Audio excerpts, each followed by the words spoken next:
هو ليه ورا للكومودو ملقب بتنين الكومودو رغم ان هو لا بيطير ولا بيطلع نار؟ تابع معايا للنهايه وانت تعرف. انت عارف ان الكومودو موجود من 4 مليون سنه، وهو اكبر واضخم سحليه على وجه الارض في عصرنا الحالي. بيوصل طوله ل 3 متر ووزنه ل 90 كيلو جرام. تحت جلد الكومودو مئات العظام اللي بتكون للكومودو درع عظمي هائل بيحميه من اي عدو.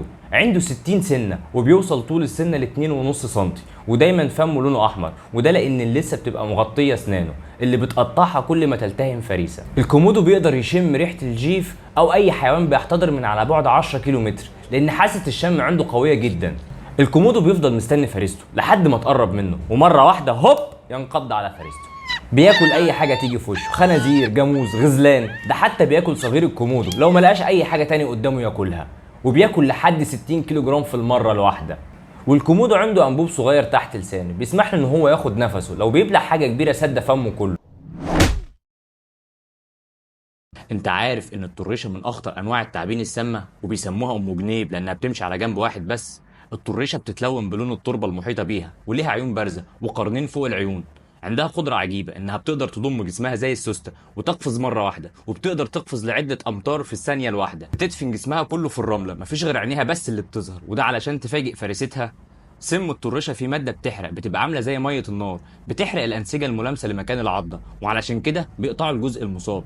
سم الطريشه بتجدده كل شهر عشان يبقى طازه وفريش كده، وبيقدر يموت الانسان في خلال 30 دقيقه بس. طول ذكر الطريشه من 30 ل 60 سم، اما الانثى بيوصل طولها لحد 85 سم. الطريشه مش بتهاجم الا لما حد يهددها او تتعرض لحاله خطر، وهي حيوانات ليليه بطبيعتها، مش بتهاجم غير في الليل او تتعرض لتهديد. الطريشه بتغير جلدها 4 مرات في السنه. الطريشه فيها حاجه غريبه جدا، ان هي بعد ما بتبلع فريستها بتلفظها كلها مره واحده متصلبه. انت عارف ان الحوت الازرق هو اكبر حيوان على وجه الارض؟ طب انت عارف ان الحوت الازرق مش لونه ازرق ولا حاجه زي ما احنا فاكرين، لان في الحقيقه هو لونه رمادي، بس هو بيبان لونه ازرق تحت سطح الميه، وعلشان كده سموه الحوت الازرق. طول الحوت الازرق من 24 ل 30 متر، يعني حوالي مبنى مكون من 10 طوابق. الحوت الازرق قلبه بينبض 6 مرات بس في الدقيقه، ومش في حجم عربيه. وزن الحوت الازرق 200 الف كيلو جرام، يعني بحسبه بسيطه كده 25 ضعف فيل افريقي. الحوت الازرق بياكل في اليوم 40 الف كيلو جرام، يعني بحسبه بسيطه بياكل قد 40 دب قطبي او 20 زرافه. الحوت الازرق صوته اقوى من صوت محرك الطياره، وبيوصل لمسافات بتوصل ل 1600 كيلو جرام، يعني المسافه من اسكندريه لاسوان رايح جاي. ولو حابب تعرف معلومات كامله عن الحوت الازرق، فانا عامل حلقه كامله عن الحوت الازرق، هسيب لكم اللينك في اول تعليق. انت عارف ان التمساح ملقب بالحفريه الحيه، وده لانه عايش من ايام عصر الديناصورات لحد دلوقتي.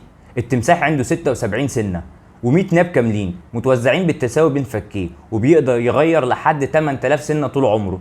طب انت عارف ان قوه عضه التمساح بتساوي 16460 نيوتن، يعني 6 اضعاف قوه عضه الاسد. التمساح بيقدر يفتت قوقعه السلحفاه، ومش بس كده، ده بيقدر يبلع حجاره عادي لانه بيقدر يهضمها بسهوله جدا. التمساح بيقدر من ضربه واحده بس بديله انه يموت راجل او عجل. التماسيح تقدر تقعد لحد 3 سنين من غير اكل. طب انت عارف ان التمساح لا بيعرق ولا بيعيط، واللي بيحصل ان الجفن التالت للعين بيفرز سائل لتنظيف العين بس مش اكتر، والسائل ده بيعتبر مشروب مفضل للفراشات. طب انت عارف ان التماسيح بتتسلق الاشجار وبتقدر تقعد تحت الميه لمده 15 دقيقه من نفس واحد بس؟ التمساح مش بينام غير على سطح الميه، ومش بيقدر يطلع لسانه من فمه. والغريب في التمساح انه لما بيشبع بيفتح فمه عشان الطيور تيجي تنظف سنانه من بقايا الاكل. فيد واستفيد يعني.